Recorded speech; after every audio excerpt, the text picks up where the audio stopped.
Thanks very much.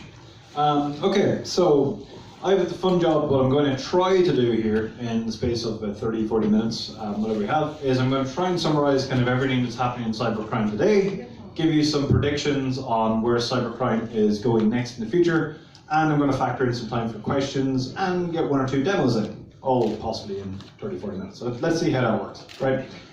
So joking aside, what I'm going to do is I'm going to go over the 3 biggest trends that I consider in cybercrime today, and I'm also going to give you 5 kind of predictions of the near future of where we expect cybercrime to go to. So anybody attend DECODE already this morning in the first session, where we just on stage? Nobody?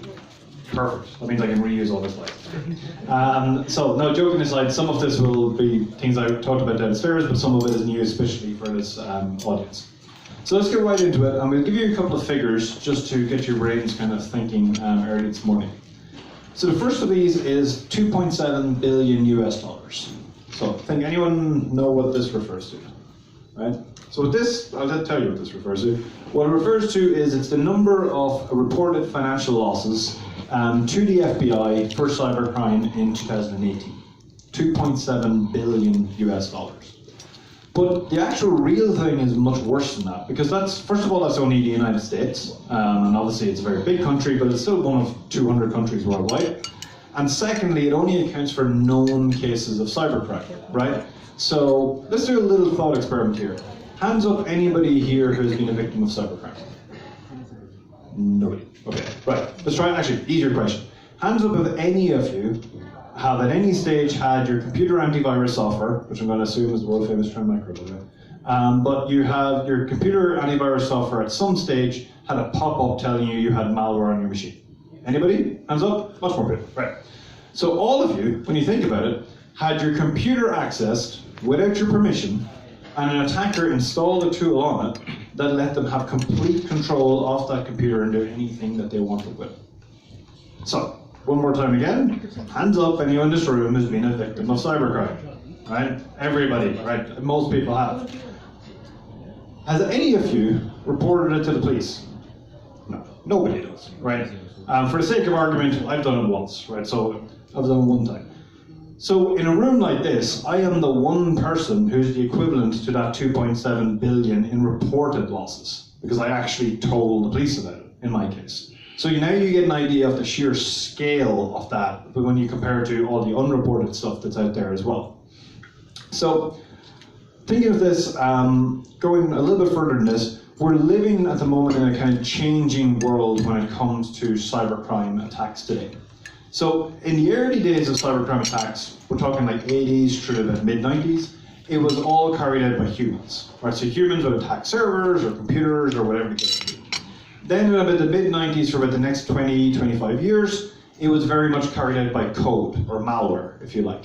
So you would have malware that was distributing computer worms to create botnets and so on, and automate as much of this as they possibly could. And this is really the world that today's security software was designed to defend against, right? This code-based. But now we've come full circle again, and once more you're actually defending against humans, or smart human attackers in this case. And they might use malware, but it's just one tool that they will use. And if the malware didn't work, they will try social engineering, or they will try phishing attacks, or phone somebody up, or whatever they need to do to get onto the actual network. And if you only defend against the malware, the tool, it's not going to work very well. It's a bit like having a riot shield, right? And it's something that's designed to deal with like baseball bats and hammers, and then somebody turns up with a gun, and you're in serious trouble. So the second thing here is we're now living in a world where we have the second golden age of elite level hackers, right, today. So going a bit further, second number of 3 numbers I'll give you just to wake our brains up. This time is 3 billion. So this one refers to is the number of records that were breached in the Yahoo data breach, which is a couple of years old, but it's still considered the largest data breach today. And what this meant that this attack, some attackers had gained access to the private data of approximately 1/3 of the world's population, which is huge when you think about it, right? And you might think, okay, when data breaches happen, people can reset their accounts and everything goes back to normal. But there's some data that exists in data breaches you can't reset. So things like your date of birth, your address, your telephone numbers, those are things that they're at least difficult to change, and some of them you have them for life, like your date of birth. You can't change those type of details. And in main news, there's a lot of other breaches that have happened since, like MyFitnessPal, Cambridge Analytica, MyHeritage, a whole bunch of other ones. But if you add all them together, they still don't come anywhere close to this. And these data breaches are, in my opinion, the largest risk to consumers today, because they're largely kind of outside of our control, right? You can secure your own laptop or computer. Just 1 second. Speaking of securing computers, there we go. All right, we're back again.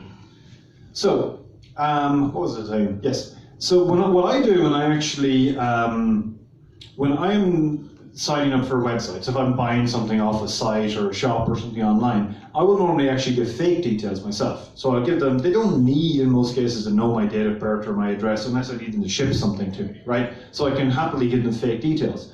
But if the site is something like a government site or like a very personal nature site, something like a dating app, you kind of have to give it your personal details. That's how those sites work, so you don't have any choice in those cases. And I also strongly believe that in the future, data breaches are going to get much worse for a couple of reasons. So look at these for a second. So what all these have in common. So first of all, they're all mobile applications. Secondly, they're all very popular here in the Philippines, which is not surprising because everything on the internet is popular here in the Philippines, right? I was reading a report actually in flight on the way over that you guys have the most time of any country online compared to everything else, right? So you're number one in that. I'd like to point out, by the way, Ireland are still number one in alcohol consumption, which I'm not sure if that's both a good thing or a bad thing, but we're kind of semi-proud of it and semi-disgusted. So the majority of, the reason I point this out is most of the data for each of these apps is not really on your device, it's in the cloud, right? So what that means is that cyber attacks have to evolve, because as more and more of our data moves to the cloud and away from your endpoint, your like phone or your laptop or whatever the case may be, the attackers have no choice. They have to go where the data is if they want to monetize it, and that means more data breaches, which again, as I said, is kind of things outside of your control. But also there's another issue that comes with data breaches, and for that I'm going to show just a quick demo. So this is like demo gods. Let's see, does this work? So we're going to go over to this. I'm going to find the microphone. Here we go. Perfect. So what I'm going to show here is this particular thing here, which looks like a pretty picture. There's a whole bunch of dots. Dots are cool, right? So let's just magnify it a bit, and we will do it like this. So what this actually is, if I zoom in, apart from it being a pretty image, we zoom in here, you'll start seeing some names you recognize. So you see PH, you see a whole bunch of Philippine cities, and so on. And then if I went out further, some of this, the red in this case is locations, blue is email addresses, and green is people. So I won't zoom in on them for a reason. What this actually is I took has anyone heard of a site called Ashley Madison? Right? So Ashley Madison was a dating site, or where dating means you want to date people who are already married, right? So it was for affairs. And that site got breached back in 2015. So 2015 is already 4 years ago, but I want to point out why this is still an issue today. So what I did was I simply took, that's a public database, it's publicly posted on the internet by hackers, and I took out of that the data for just the people with a Philippines address in there and graphed it out. So we have their locations to the people to their email addresses. The reason why this is a problem is I could then simply take one of the email addresses. So if I just go, let's see, can we do this live?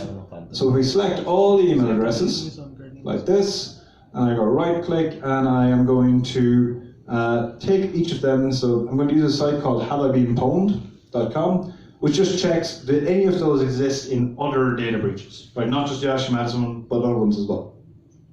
So we can set that going, and this will start populating in real time. So what it's doing here is taking each email address and it's checking that it exists in other breaches around the place. And this is going to take a little while to run, but it starts graphing it out, and you can see, for example, here's some new one up here, and it'll keep going for a while. The internet connection here is a little bit slow, so I'll do a case of like, here's what we did earlier. So we'll just go, yeah.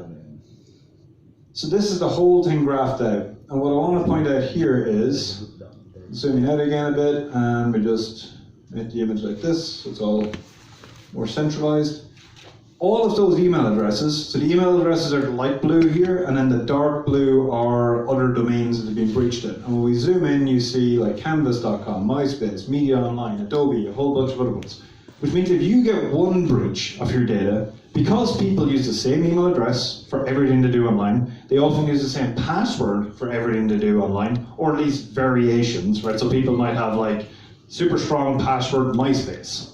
What do you think their super strong password for Netflix is? Right, a super strong password Netflix, right? So it's easily guessable.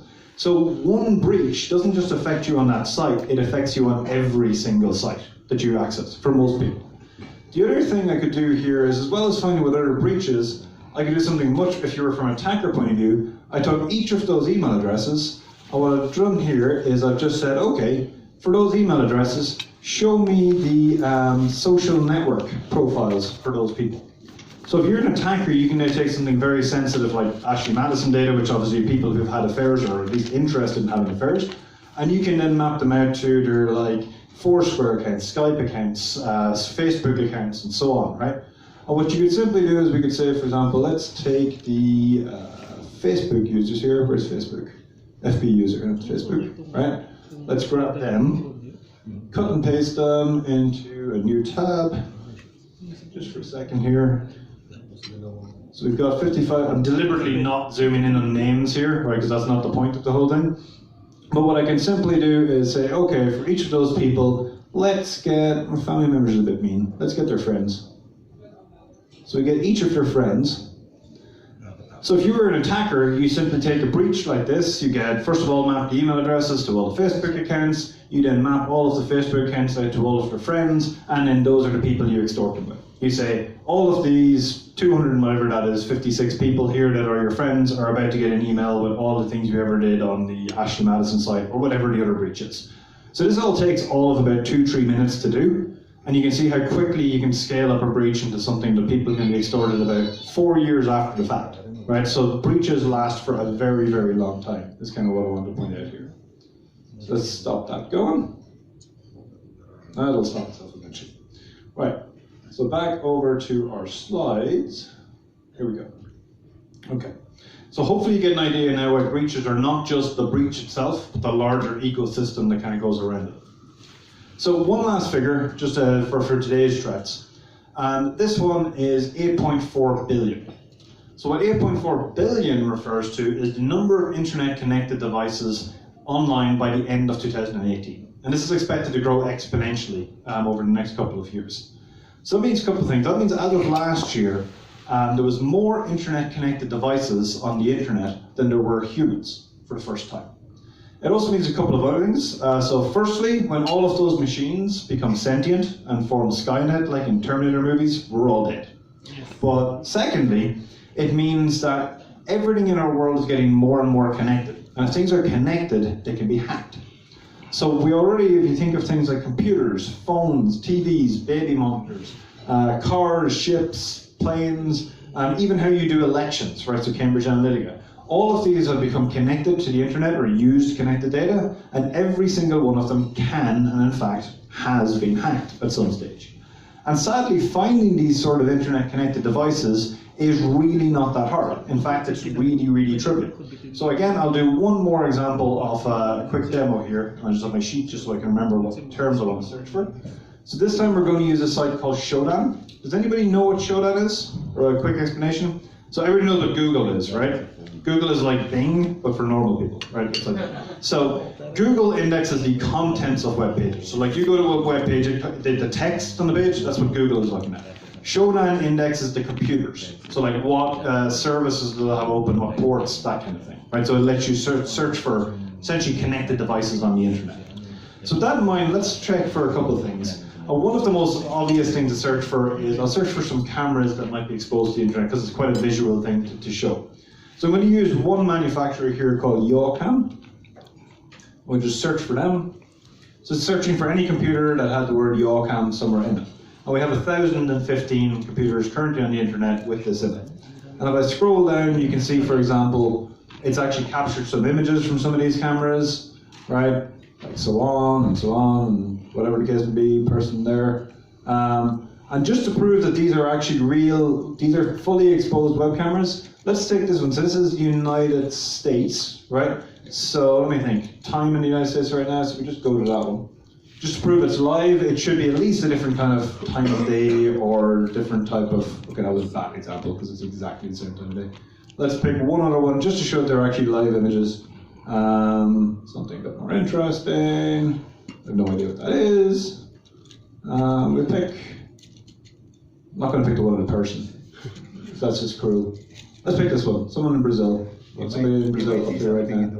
And the reason I'm picking these ones, by the way, is these are fully exposed to, there we go, so we have people. Right, so we don't need to look at the people. The whole point is these are live, right? These are live webcams. The reason I picked those ones is because that's not hacking. Those are publicly exposed on the internet. There's no password prompts, there's no authentication, there's no nothing. This is just like browsing to it the same way as you browse to Amazon.com, right?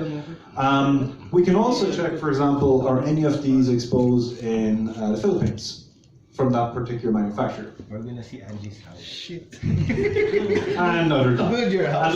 At least for that particular manufacturer, right? For Yoka. If we search for other ones, you certainly would find them. So just for example, we'll pick one. This one here, Webcam 7. It's just a different manufacturer that has that in their kind of computers.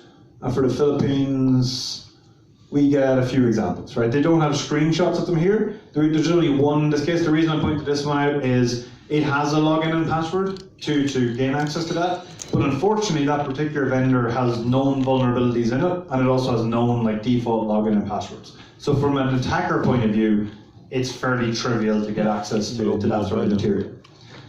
Some other things. Let's keep on the kind of Philippines track here and see some other cool things we can find in the Philippines. So this one, I'm going to search for this, but let's put it in the Philippines as well. So, Hindi, kita mo kasi yung port pagka in-expose mo siya. Pwede mo siya ba? Kaya nga, kita mo yung port. Kanina 8888. Give it a second there. So while that's searching, anyone know what a DICOM server is? So DICOM, and we're going to get some hits here. Hopefully, this is much less visual than webcams to look at, right? You're just getting this like text field back. But we'll see how many hits we get here. But DICOM is medical image servers. So like X-rays, MRI scans, all that kind of stuff. And there's 19 of those servers in the Philippines right now that are exposed to the internet. Now, exposed doesn't mean hackable, right? It means they're just accessible, so an attacker can connect to them. But of course, that's the first step any attacker would take in terms of compromising it, looking for credentials, gaining access to what in this case can be very, very sensitive like medical information about somebody, right? Especially like, you know, scans for cancer, scans for anything like that, you would find on the kind of DICOM server. And just one final one, Showdown's actually made this even easier for attackers. They have a site called Showdown Images. And Showdown Images just essentially does the same thing as Showdown, but it just records any time where it could take a screenshot of anything that was more visual in nature, like the web cameras, right? So we can search here, for example, for all the images recorded in the last 24 hours or so from again, country called PH, from Philippines. Give that a second there. And what you'll see is that most of the ones that come back are going to look more like this. They're just Windows, yeah, so Windows desktops, but they need login and passwords and so on. So they're as secure, at least as secure as the password is, right? But we can filter that stuff out, so we can say, where is it? I think it's like minus, so if I do minus screenshot, yeah. So I'm just filtering out the desktop stuff, so I don't want to see the stuff that Showdown has recognized as a Windows desktop. I want to see other sort of devices. We just see what sort of stuff shows up here. Give it a little second.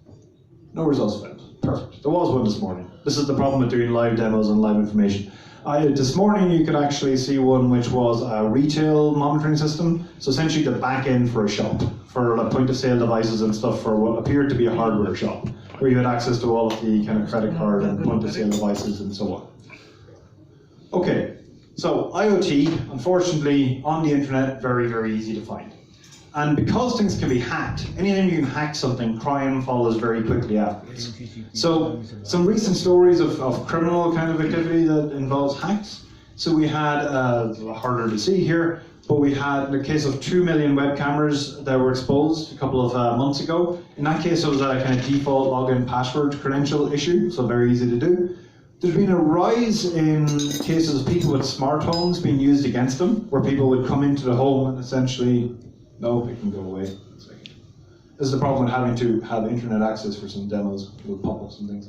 Right, so So you have people using their homes against them, so talking to them through their smart speakers, through like Nest devices and so on. And then we've had yet another camera attack here. I want to point out the camera ones in particular, because if you buy a webcam on Amazon for $30, don't expect that a lot of investment went into the securing of that device. The main thing from the manufacturer was, can I get a crisp image to the person in real time, it doesn't crash, that kind of thing, right? So think about the 2 million devices for a minute. What could an attacker do with 2 million connected web cameras? So if your thoughts immediately went to, well, you could extort people, right? Then congratulations, you are now thinking like a hacker.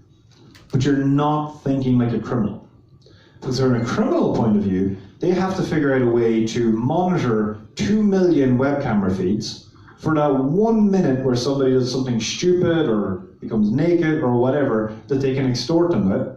They then need to find a way to identify the person in the video, contact them in their own language, extort them, which most people aren't going to fall for, get paid, and all without leaving a paper trail. That is a terrible, terrible business model. Do you guys have like Dragon's Den here or something like that? One of those shows where you pitch ideas to business people on TV? If you did that with this, you will not get investment, right? This is not a good business model. So what criminals do instead is they use all of those devices, even if it's like a camera or medical imaging server or whatever, for what they really are, which is essentially poor, low-powered computing devices. And then you use them for something like a distributed denial of service attack. So you use all those computers to essentially extort and hammer somebody's network with them. And now from a criminal point of view, you don't have to figure out how to extort 2 million people. You just have to figure out how to extort one person, right? And the 2 million people you've infected probably won't even notice that they're infected, or they won't actually care, even if they are. And that's exactly what today's attacks are doing. So last year we saw an IoT botnet, the largest one ever, which was 1.3 terabytes per second, aimed at the coding site github.com. And these sort of DDoS attacks are even worse than that. So we saw a couple of years ago, it was about 2 years ago now, a Mirai-based IoT botnet succeeded in taking an entire country offline, which was Liberia. Now, it's not the biggest country in the world, it doesn't have the strongest internet connection, but that's still impressive. An IoT botnet knocks a country offline for a few hours. And we're seeing criminals go beyond this and think of other ways. So with routers, I don't know which one you use, router, whatever, the American version or not, what criminals are now starting to do is connect to them, change your what's called DNS settings, which is how you look up domain names to IP addresses, and then they essentially uninstall the malware from the router when they're done. So they just change that one setting and then gone. And what that means for the victim of that router attack is for 99% of the websites you go to, no difference. But when you go to your bank or to Facebook or some other site that has a credential that is valuable to resale, they will then change you to a very advanced phishing site for that particular bank or whatever the case may be. And it's very, very difficult for anybody to notice that type of thing. So those are some of the attacks we're seeing today. Let's go and talk about some of the kind of mega trends we're seeing in the future. Right. So first up, we talked about the sheer scale of kind of cybercrime attacks. We talked about data breaches and about the kind of emergence of IoT. So I'm going to talk about 5 trends that I would expect to see in the next kind of 12 months or so. Why do we have 3 trends for today and 5 for tomorrow? Well, as Paul said, I'm in a future trend research team, so my entire effort is focused on what's happening next. So you're stuck with me, guys, so apologies. Okay, so what are we expecting to see in the future of cybercrime attacks? First of all, we will have much, much more malware targeting our flying cars and our hoverboards. Here, like so. Joking aside, right, I'm only going to focus on things that are going to probably happen in about the next 12 months or so. So don't expect to see many revolutionary ideas in here, it's more evolutionary. So like today's trends evolving onto that a little bit. Also because when you're predicting things far in the future with security, it's kind of hard to do. For example, I'm pretty sure Marty McFly would be pretty horrified if he knew that we consider these things to be hoverboards these days. That is not what he was hoping for in the 1980s. So we've got 5 trends here. First one is on ransomware attacks. So we expect to see widespread ransomware drop even more than it is today. So the ransomware that hits people and wants like $300 from one human, that doesn't really work so well anymore because today's security software that people have on their home PCs does actually a very good job of stopping ransomware attacks and even having backup and things like that in place. So what we're going to see on the flip side is we're going to see what we call post-intrusion ransomware is happening much, much more. So this is where a skilled attacker gains access to a highly important network, and they deploy a ransomware after they've fully understood how the network works, and they've compromised and turned off all the security. They then install ransomware on the victim, and by the time they have actually engaged that ransomware, they know how much you're able to pay, and they know you have no chance of actually stopping the ransomware from running on the network. It's been on their network for about 2 months by that point. And this works particularly well against critical services like hospitals, schools, things like that that don't have a lot of money for a security budget, but can get money if they have to, because they're government bodies and things like that. So they can pay if they really have to. And we're seeing this all across the US at the moment. So the US is getting hammered by this kind of thing. There's a whole bunch of different families in this at the moment. So Ryuk is one, Sobaniki is another one. We expect the kind of organized crime groups behind this to start creating their own ones as opposed to buying off-the-shelf ones. A second trend is extortion will evolve even further. So the reason I put this one up is traditionally cybercrime is theft-based attacks, but we're moving to more extortion-based models instead.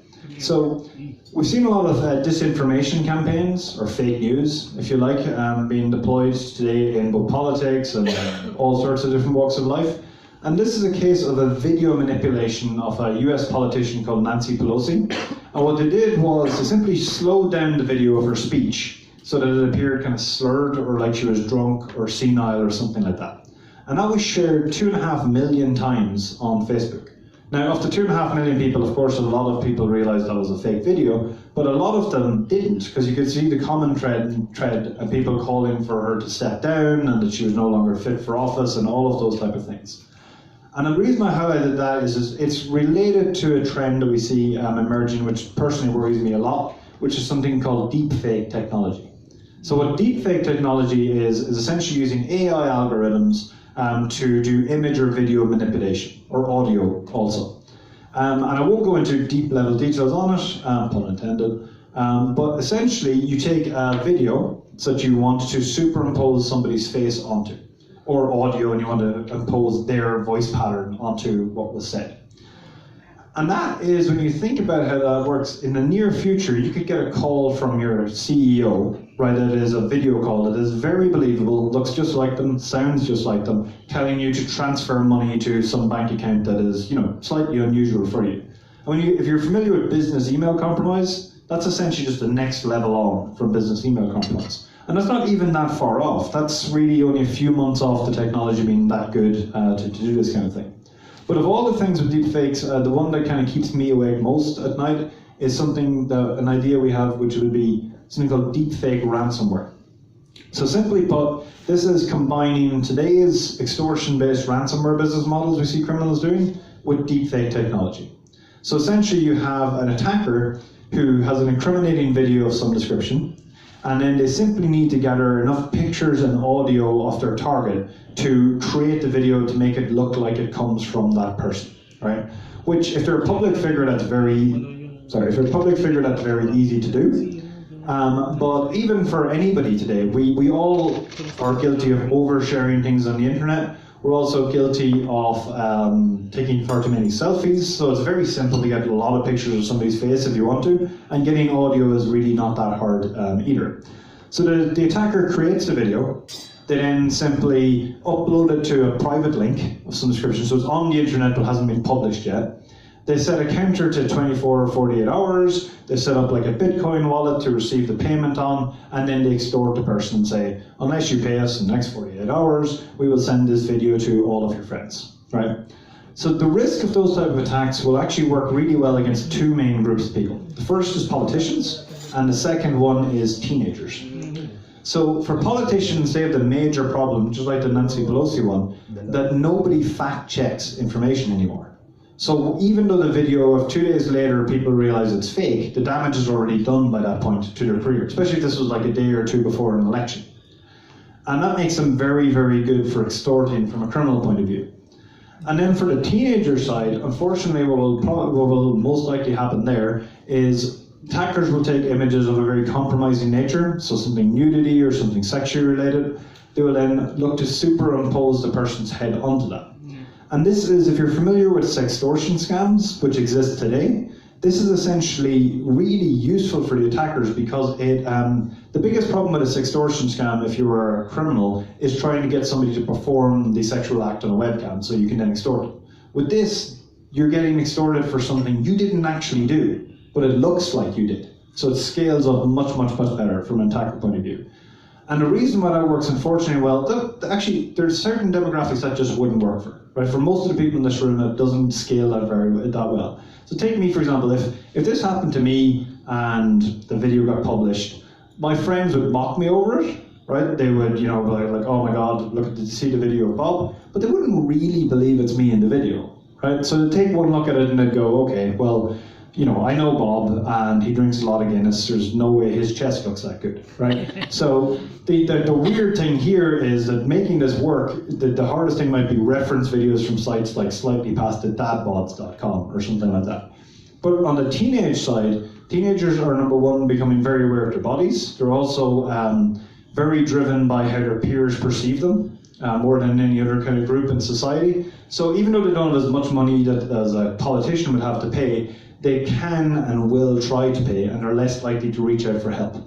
And existing sextortion campaigns have led to teenage suicides. We've had at least 3 in Ireland. I know there's more in other countries, and people have killed themselves rather than pay from the shame of what they've done. And remember, DeepFake ransomware scales this up. So when this starts kicking in, and there's no reason why it won't, we will unfortunately see suicides as a result of this type of attack. So that's all kind of doom and gloom, so we'll move on to another one, because teenage suicide is not the greatest topic for 10 o'clock in the morning. So, third one of the 5 is criminals will go deeper into the financial systems. So what I mean by this is, previously banking-oriented criminals focused very much on the consumer, so the end user, and use like classic in-browser attacks to get your login credentials for the bank and then clear you out of that money. And then they started targeting businesses, because businesses have more money. And then a couple of years ago, the banks, you see, for ages were seen as invincible. But after some of the recent attacks on SWIFT networks and ATM networks, it's very clear that the idea that banks are invincible has disappeared from attackers' minds. So we're seeing more and more attacks like that. In fact, there was the Bangladesh bank attack, which was famous, involved the Philippines here as well, because some of the money was transferred into Philippines bank accounts. So we expect these high-end organized crime groups to evolve and focus more on these kind of, not just the banks themselves, because they now understand how banks work, they're going to look at the interbank system itself, so how banks communicate to each other. So looking at central banks, clearinghouses, ATM networks, that kind of thing. And speaking of ATM networks, we actually did a paper on this a few years ago with Europol focusing on ATM malware. And what we found was at the time there was 2 main nexuses of where criminals who could do ATM malware came from. There was 1 or 2 groups located down in South America, and there was another nexus of about 3 groups in Russia. But at the time they were the only ones that had anything ATM related. Nowadays it's a commodity. Any of us can go onto a cybercriminal forum and buy an ATM malware kit for about 1,000 euros. So as a result of that, we will start seeing ATM malware attacks spread to other regions. So all around here in Southeast Asia, all around Europe, and places that haven't been targeted before, because any criminal can buy this stuff these days. And then the second last one, which is on the underground side of things. So criminal undergrounds, we expect to see that evolve a bit as well. As over the last few years, law enforcement have gotten a little bit better at shutting down some of these services, and criminals are responding as a result. So there was a particular website, which is not really a criminal hacking forum, but 8chan, which was shut down after one of the latest rounds of shooting in the United States. Actually, I don't even know if you count it as the latest one, because there's been a bunch since, unfortunately. But as soon as that was shut down, a mirror, an unofficial mirror, was set up called 08chan on a network called ZeroNet. And ZeroNet is a little bit different from the internet in that everybody who's connected to ZeroNet is essentially hosting part of the content. So it's very hard to take down. There's not like a server where you can go and pull the plug on. You have to pull the plug on every single person that's in that network to get rid of the material. So it's different from Tor. Tor gives you privacy, and ZeroNet does not at all. But we're seeing criminals looking at those kind of areas where, how do we make our connections even more private, using things like Tor overlays, and then how do we distribute our networks of command and control servers and hosting servers so they are much, much more difficult to take down. Now in the case of ZeroNet, they're probably not going to use that for a few reasons. One is that if you were part of a network like that, you are helping to host every piece of material that is on that network. So if somebody decided to set up a ZeroNet site for child abuse material, you will have a copy of some of that on your computer too, because you're hosting it for everybody. Which means you have in almost every country in the world, you have immediately broken the law the second you do that. So that's not great, but we're seeing also a lot more collaboration between criminals in different countries than ever before. So you see Russians and German forums, Chinese speakers and English forums and so on, as they collaborate and sell to each other. So it's a very vibrant market and much more collaboration than in the past. And then the last one, the one I'll finish on, then we'll have time for questions. And this one's actually a bit of a non-prediction. So, which might be, not everybody will agree with me in this one, including people in my own team.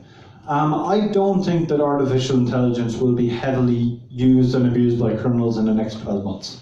I think on the defensive side, so in cybersecurity, absolutely. Artificial intelligence is critical to how we defend against attacks today. But from an attacker point of view, there isn't really a driving reason to move to using AI for three main reasons. The first one is if it's not broke, you don't need to fix it, right? So people often think that criminals have to constantly evolve to keep ahead of things. But if you think about it, every year, more and more people come online. So if you think of that like a big pie and you're getting market share off it, then as a criminal, you don't really need to compete against the other criminals. You're just trying to get to some of those new users before anybody else does. The second reason is that AI and machine learning requires lots of data. Now, if you run a botnet, you can, of course, hoover up all that data if you really want to from all the connected machines. But to do that, you are going to put yourself more at risk that people will realize you've infected the machine because you've just exfiltrated a ton of data off it. And the third one, and this is kind of one people don't really think about, is that AI and machine learning requires specialist skills, right? Now, of course, there's a lot of online courses you can do today to learn it. But think for a minute, if you're doing a computer science degree, at what stage do you normally learn AI or machine learning? It's like the last year or second last year of college, or maybe in like master's level course, right? If you're a cyber criminal, you don't get that far in college. In most cases, most cyber criminals start in their teenage years, right? And if you're suddenly making 50,000 a month or 100,000 a month, you don't bother going to college, right? You don't get to that stage of your life. So just pure human nature, you don't get to the stage where you learn the stuff naturally. You have to actually, you have to decide to upskill yourself. And if your life involves stealing money and living on a beach somewhere, then you're not exactly having incentive to do this. So with that, hopefully I've given a bit of insight into some of the main cybercrime trends that we see today and some of the ones that we're expecting to see in the future. So with that, I'm happy to take any questions you can throw at me on cybercrime, cybersecurity. If you have any really hard Star Wars trivia questions you want an answer to, I'm very good at that too. Whatever you want to throw at me, please go ahead. So, Paul, back over to you. All right, thank you, Bob. So let's give Bob a round of applause for this good insight on what's happening today and in the near future. So anyone here has any questions or clarifications? I'll pass over the mic. Hi, my name is Kenneth Delarosario from the Inquirer. Thank you for a wonderful presentation, but I'm just wondering where does Trend Micro come in? Please, thank you. So our goal, and actually I could go like our team specifically, just to give you an idea, we are, think of us like the scouts for Trend Micro, where we look at the next 1 to 2 years of where we expect all this cybercrime to go. Because for the current threats we talked about, Trend Micro as a company have many different solutions to tackle every single part of that problem. But of course, as I said, it evolves constantly. So the role of a team like ours is to figure out what we expect to happen next, inform the other teams and trends so they can already quite often start building solutions for attacks the attackers themselves haven't come up with yet, so that we can be 1 or 2 steps ahead. Sometimes that gets me in trouble with our bosses when we predict things and they've invested a whole bunch of man hours and then the attackers never do it. And they're like, it's not my fault that they didn't think, like it's perfectly doable, but they just didn't do it. That's a nice problem to have, having solutions for problems that haven't happened yet. So yeah, so essentially our role is protecting people against all of this. And you can't, there's no one solution fits all, it depends on the business or the consumer or whatever, you kind of tailor it to their environment. So that helps. Other questions? Yeah. Hi, Either from eLifestyle Manila. The sample that you had earlier were more on consumers. How about on the corporate side, were you able to take a look at clients that has stiffer security or probably has partially or fully complied for data compliance? those that use VPN and all the other stuff to protect their network, especially for remote warriors that have can access the office. Were they also got affected with this new ransomware, or were they be able to block them? Yeah, so those are actually the ones that those new kind of post-intrusion ransomware specifically go after, because at the end of the day, an enterprise is more money, right? There's a couple of things. So one of the things that actually when enterprises are compliant with like PCI compliance for credit cards or whatever the case may be, what they're also doing in that is actually they've pretty much broadcast to attackers by saying we are PCI compliant, we're compliant with this, that they have a certain set of tools in their network, because you have to have firewalls, IDS, and so on. Exactly. So the attackers already know a lot about what the network looks like before they ever look at it. The other area where attackers can often get in is actually in the home. So you mentioned kind of road warriors or people working remotely, which is more and more the case. So I normally work remotely from home in a lot of cases as well. So if you think about it, in a couple of years ago, companies had the problem of bring your own device, right? People would come into the office. BYOD. Yeah, BYOD. People would come in with their own stuff. Now we're actually dealing with BYOD almost in reverse, which is you have a employee at home on their home network connecting in through a VPN to the company network. But everything else on their network, if they have smart devices, NASs, smart TVs, and so on, are essentially not under the company's control and can be considered toxic, if you want to think of it that way. So criminals can infect those devices first, have essentially compromised the home network, and then if they can pivot from that onto the machine off the actual home user, the VPN is set up because the person is live on the machine and now they're straight into the network, right? So that's why, or they use phishing attacks, or they use social engineering or mass spread malware. So criminals today will try many different attack vectors to get at a company, and they only need one to work for that initial foothold, and then from there they pivot around the network, and that's why we see things like this post-intrusion ransomware being so popular today. But again, there's a lot of solutions you can have in place for all of that as well. So it's kind of catch-22 in that any company has to figure out how much they want to kind of invest in what the risks are that they want to protect against. But criminals try to leverage that against them as well. We're finding the one or two weaknesses they may make. So in terms of Trend Micro, what's your catch rate, false positives and false negatives, in terms of the efficiency of your solution? So a pure number, honestly, a pure number doesn't really work in that regard, because there's so many different stages to an attack. So if you think of a classic attack, we take a phishing attack, or just email phishing attack. So you have an email that comes into an inbox somewhere that somebody has. Then it maybe has a link to a downloadable zip file or something with an executable. Then it has a malware that runs. Then that malware will run across the network, connect to other devices, take over a bunch of things in the network. So for a security solution for that, you have, it's not just like one magic bullet. There's actually layers and layers and layers. So first of all, will the email even make the inbox? Will the link get flagged? Will the executable get flagged? Once that starts executing, does that get caught? Even the social awareness, social secure, kind of social engineering detection based things based on the text of the email. All of those different layers kick in. And that's the idea of kind of layered defenses we have today. So focusing on I don't know, what's the detection rate of just the email part, or just the URL part, or it doesn't make sense, because the whole idea is to have as many layers as you can, so that at least one of them will stop the attack from moving. That's how kind of modern security solutions prevent this stuff. So I hope that answers that.